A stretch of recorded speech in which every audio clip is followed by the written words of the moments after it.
Hello, Virgo. This is your story for the week. Oh, I already got a card coming out. Okay, interesting. I might get another card here. So, first off, I'm gonna find your main character here with the night sky constellation playing cards. I already got one card out. I do want to get another one because that one kind of just fell out and I hadn't really started shuffling yet. Okay.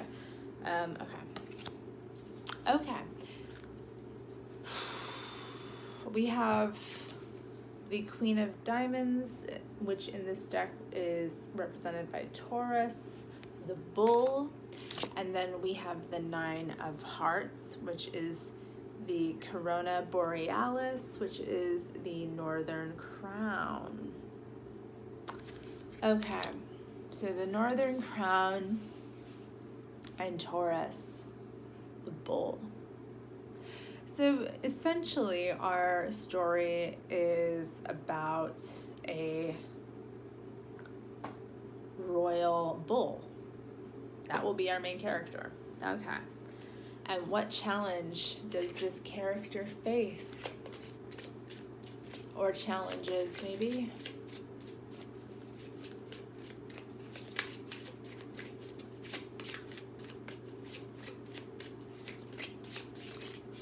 Challenges does this character face? Come on. No, this one's sticking out. Okay. Protection from loss of voice. Where will we go with this, I wonder? You know what? I'm gonna pull another card too. I feel like pulling cards tonight.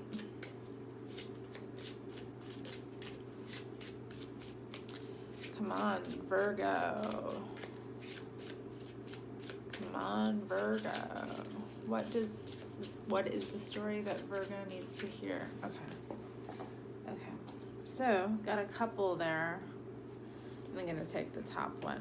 So, that was protection from mind turning against your body. Okay. Loss of voice, mind turning against the body. We have a regal bull here who seems to be facing some sort of physical disruption. Okay, let's just start. Once upon a time,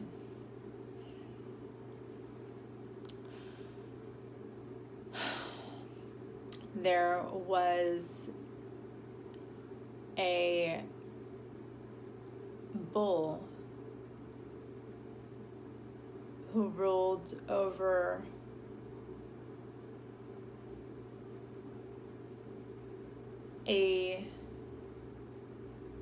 what will her kingdom be? We will make her kingdom be a very small ancient village. So she has a small kingdom, but she is regal in it nonetheless. She was the most valuable bull of this tribe. She had the most calves and produced the most milk, and she was beloved by all. But after the birth of her 7th calf, she began to feel very, very tired. And she began to feel she was lethargic. And she had trouble feeding this baby. She was having trouble bonding with it even. She was basically falling into a type of postpartum depression, if you will, if bulls get that. I'm sure all mothers across the animal kingdom do. You know, she had been bred every year for 7 years, and she always produced fine, healthy calves, some of whom had gotten on to be mothers themselves. But this time, she was really struggling to do it. She was really struggling to be the kind of mother that she wanted to be, because she physically was so depleted. You know, this celebrated, beloved, incredible creature that so many had depended on for so much in that village was starting to become ill. And she didn't really know, like, you know, she was a bull, mind you. And we're going to have her not be, you know, she's royal, but she's not magical. She was just a normal, I'm calling her a bull. She'd be a cow. She's a cow, okay? But she's like, you know.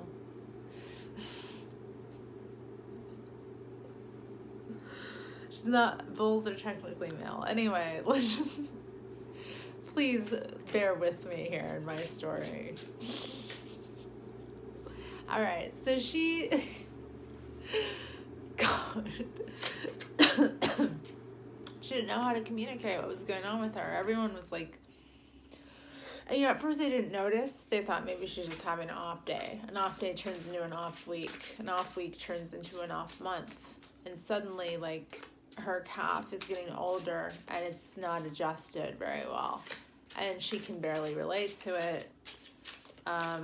She began to lose weight. She began to not produce as much milk. And, you know, this is when people started talking, like, what are we going to do? You know, we've depended on her for so long. And one guy's like, well, I have an idea. Let's just kill her and eat her meat. And some people who hadn't had any, like, meat in a while were, like, really thrilled at this idea. So, like, half of the people are just like, yeah, that's a great idea. And then the other half are just like, hell no, you're not killing this beautiful creature. You're not killing this cow. She's done too much for us. We're attached to her, you know. And while this is going on, she's just lethargic and unhappy, you know, and doesn't know what to say. And the people are actually, like, debating here. Debating what they're going to do with her life. Whether her life should end or not. Here we go. So one woman from the village, an elder, says, I think we need to wait till the end of the summer before we do any slaughtering, period. And furthermore, I think that this cow needs a break. And everyone's like, oh, you're too sentimental. We have tons of cows now because, you know, she had produced so many, you know. She's not the only cow breeding, but she had been, like, the most consistent and had produced the healthiest calves. Like, so yeah, this woman says, no, we're waiting until the end of summer for this. And everyone, like, sits back and listens to what she has to say and says, okay, this cow has the end of the summer. If she doesn't turn around, she's getting cooked. Killed and cooked. Okay. Oh, ooh. So, the cow is then basically taken aside by this woman. She looks into its eyes, she checks its mouth, she checks all of its features, like, looks at it for health, and she's like, okay, we're getting this creature some help. What it basically, she needed an intervention. So this woman, like, this elder from the village, examines her body, looks at her thoroughly, and decides, okay, she needs some alone time. She needs to be separated here. You know, she's not doing well with this calf. Give this calf to another cow, and I'll take her to my home. So the woman, basically, all the people arrange. They find another cow that can feed the calf, and our cow hero of the story, let's call her Angel, is taken to this woman's taken to this woman's home, basically, and brought inside, because that's how people used to be with their animals. So yeah, she brings her inside, and begins to tell her stories, much like I'm doing here with you, but really just starts speaking to her and you know, giving her affection. You know, this cow, like, through all of the praise and, you know, appreciation that people had shown for her over the years, hadn't really been held, hadn't really been hugged, hadn't really been loved. So this woman, you know, treats the cow like she's her pet. I don't know what else to say. She's feeding her lots of tasty food. She's talking to her. She's holding her, hugging her, and just sitting with her. And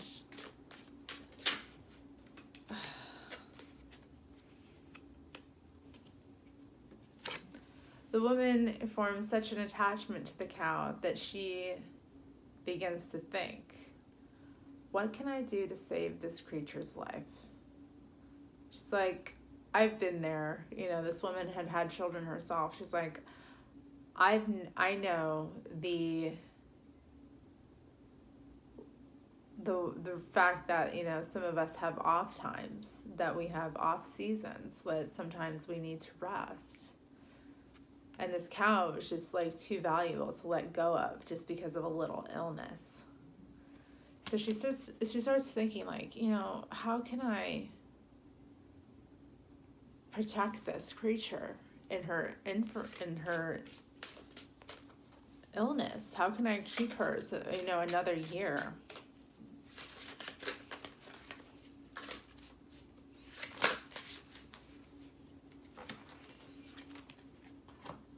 Okay, I got 2 stories.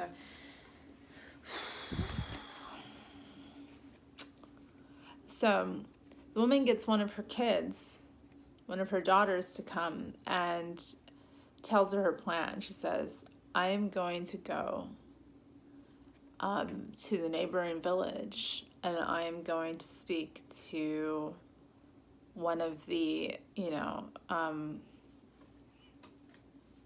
basic cow herders there, or, you know, about what to do, you know, with this cow, you know, has been so healthy for so long and is just kind of like in a funk. So, you know, her daughter agrees. She'll watch the cow for her. And yeah, this woman basically leaves and goes there and speaks to some of the people there about, like, this really valuable cow, and if they had any advice, like, and really people have, like, a lot of nice words, but they don't have much to, like, give her in terms of advice, because, like, they can understand, you know, like, she's had so many births, and, you know, she's probably like, you know, this isn't probably gonna get better, wouldn't it be nice to have meat? And she's like, no, like, you don't understand, this cow is a person. Like, this cow is struggling right now. She needs to be taken care of, and she's gonna get better. You know, this is a low point, but, like, this cow has got a lot of life left in her.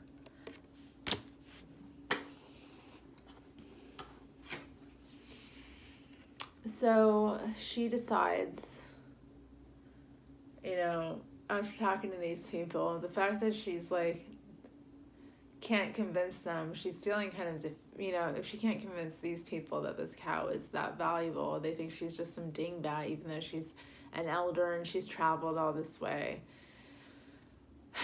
She's tries to think like, oh, how can I come up with a scheme?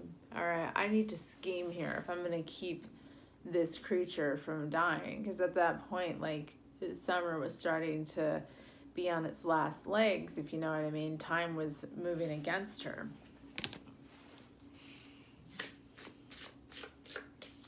So what did she decide to do?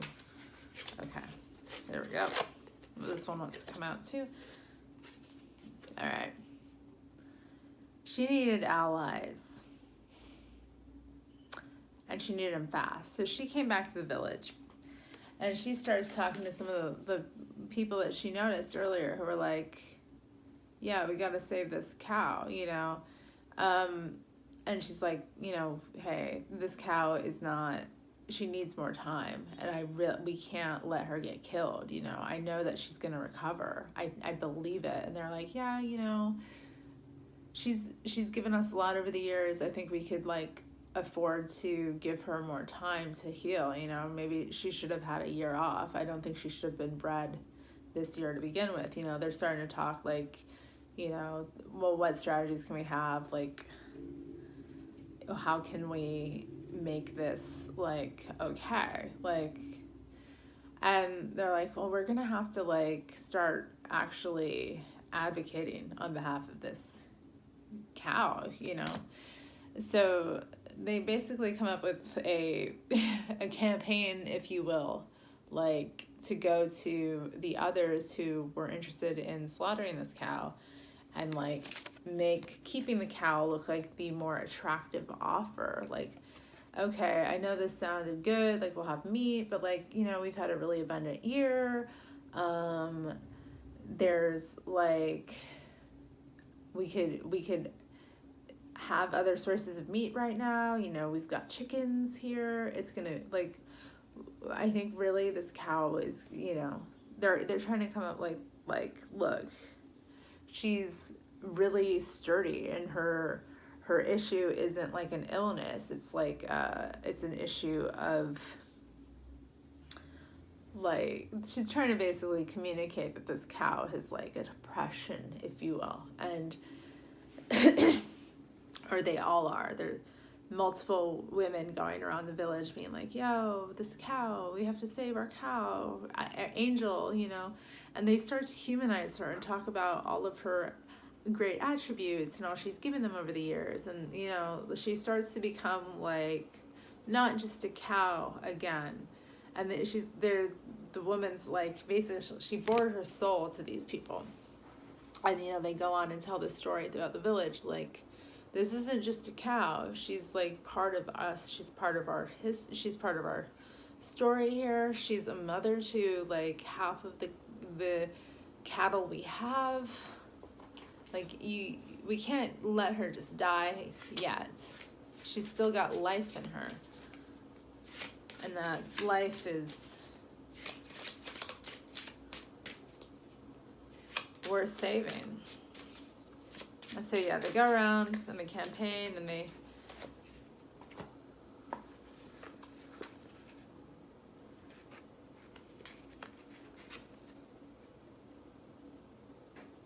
and the season comes to an end.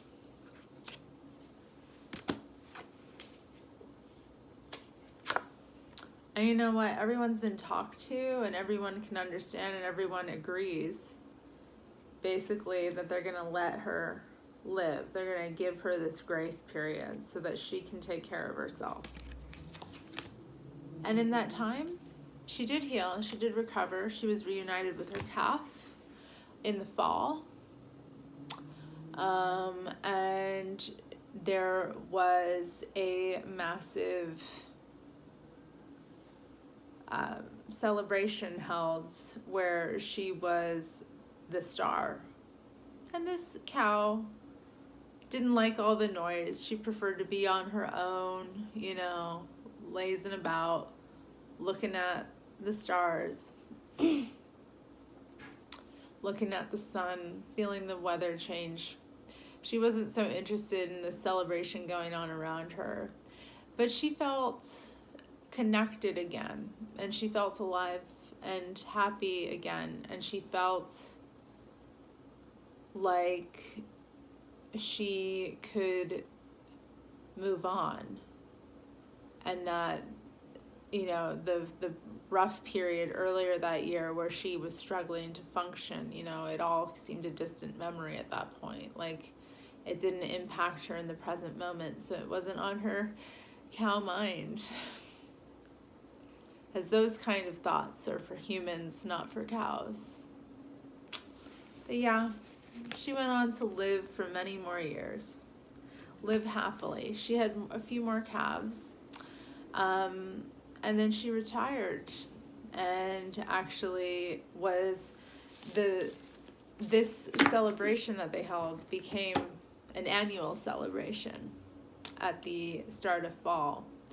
And so she became kind of like, they had become so abundant because of all that she had done, these villagers, that they actually could keep her alive into her old age. And she died of natural causes.